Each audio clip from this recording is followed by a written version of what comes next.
In this country and many others, it's accepted that girls deserve an education, just like boys. But in some places, it's a very different story. Just this week, 74 Afghan girls were taken to a hospital after a noxious gas was released at their school. It was likely the work of conservative Islamic factions opposed to female education. And Malala Yousafzai, the Pakistani teenager shot by the Taliban for advocating girls' education, was named the world's most influential person by Time magazine. A new documentary film, Girl Rising, brings together the stories of 9 girls from different countries who courageously press for girls' education. If my husband heard these words, he might kill me. So might my father, or my brother, or any one of thousands of my countrymen. Killed because I want to learn. Killed because I want to read. For uttering my own truth. Because I am a girl. Joining us now are the executive producer of Girl Rising, Holly Gordon, and Maza Mengisti, who wrote the story of 13-year-old Asmara, narrated in the film by Meryl Streep. Good morning to you both. Good morning. Holly, let me start with you. There's an obvious reason for a film like this. How did you find these stories? We traveled around the world and we met hundreds and hundreds of girls.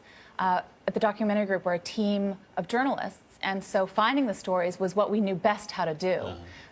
And the goal was to find stories that were emblematic of the barriers that girls face all around the world. And Maza, the story you write about, it's a young Ethiopian girl whose brother actually plays a big role in helping her to take a stand against her mother. Why did you choose that? What was that story for you? The story for me really began with the videotape that I saw of Asmara that the producers and directors had sent for me. And what I noticed from her was that she was absolutely quiet. She was the quietest girl from all the other girls of videos that I had seen.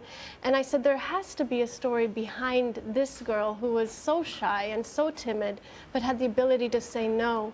When I went to Ethiopia and no to a marriage that her mother wanted her to right, accept. And no to tradition, no to something that has been done for hundreds of years in her area.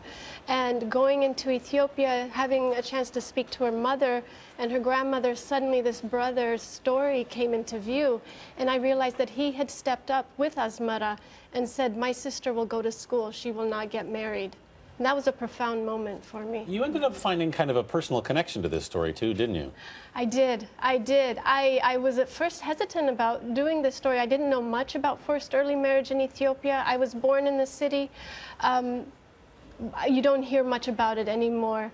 After I spoke with the directors and the producers, I called my mother and I said, is this really a problem? Do we really have this in Ethiopia? And she said, oh, don't you remember that your great-grandmother had your grandfather when she was 11 or 12. Wow. We don't have there were no birth certificates at that time.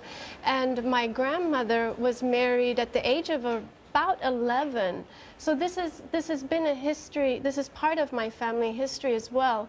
And that for me gave me a real emotional involvement in the project. And Holly, you tackle a lot of serious topics here. I mean, child marriage, you learn in this. 50% of all sexual assaults in the world are on girls under 15.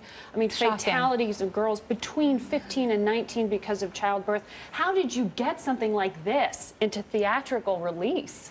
Well, it's really the power of the people. We started the release of the film about 6 weeks ago with an on-demand model where you could go to girlrising.com, and if you could get 100 people in your community to say, I want to see this film, we can get it to your local movie theater. Not just your indie theater, but your Cineplex. And hundreds of people reached up and said, I want to do this, from Peoria to Tallahassee to San Diego. That's like 85,000 already, isn't it? Yep. And as a result, we're now in Regal cinemas, but this on-demand distribution can continue. And what happens is that when you invite your friends to enjoy a film like this together, it really leads to a sense of community responsibility to address the issues that we talk about in the film.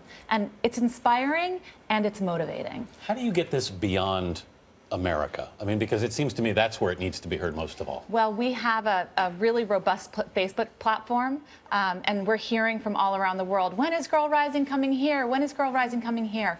It will be on CNN International in the middle of June, June 16th, and we are now looking at how to distribute it internationally, because change happens community by community, and this is a film that can lead change community by community. All right, Holly Gordon, Maza Mengistu, thank you both for being here this morning. Thank you. Thank you. Great.